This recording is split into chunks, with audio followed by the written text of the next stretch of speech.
Do you remember what it was like learning how to ride a bike? I learned to ride a bike when I was a kid, and my dad initially put training wheels on my bicycle. And when I had the training wheels, I felt like I was Superman. Everything was great, everything was easy, good to go.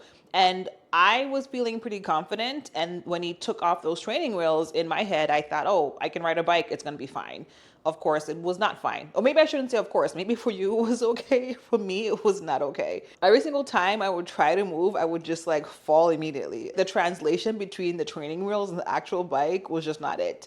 And one of the days where I was trying to ride my bike, a neighbor's dog actually came into the yard from next door. And this was not in America, this was in Zimbabwe. And if you're watching this and you're not an immigrant, just know that in other countries, like dogs are not cute and fluffy and to play with. Dogs are there to bite you. So in that moment where this dog was coming at me and I was on this bike that normally I fall off of, all of a sudden I was able to ride all the way to the gate. But unfortunately, I was not able to stop and I crashed right into the gate. Fortunately, I was okay. And also the dog ran back to its yard. So, no dogs were harmed, no kids were harmed, everything was fine. But after that, I was able to ride the bike just fine. Now, when I was learning to ride a bike, like there was no internet, but in today's age, whenever you want to learn something, the first place that you go to is the internet. I know for me, I just got skates this year. I actually tried to just do it on my own initially, and like I fell flat. So I went straight to the internet to figure things out. On the one hand, it's really good that we have this immense resource of information that is available to us.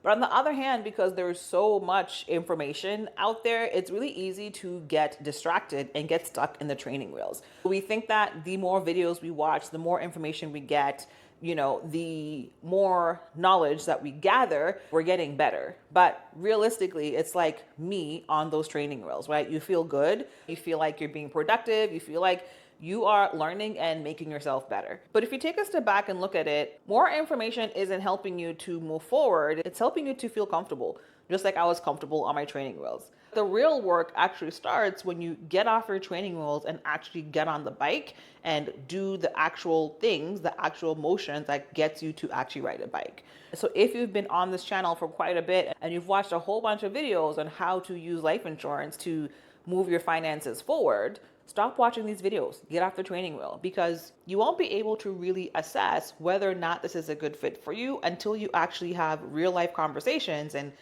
take real life action to see if it actually fits into your life, right? Doesn't matter if you work with me or work with somebody else, but the time and effort that you're taking to research could be whittled down to a lot less time if you have conversations to see if this is actually a good fit for you. I was in a workshop last week, and one of the quotes that I wrote down is, the less you procrastinate, the sooner you dominate. As you take a step back and you're thinking through your financial goals and the actions that you've been taking towards them, ask yourself, are you on training wheels and actually procrastinating, or are you actually taking the action that's going to allow you to dominate?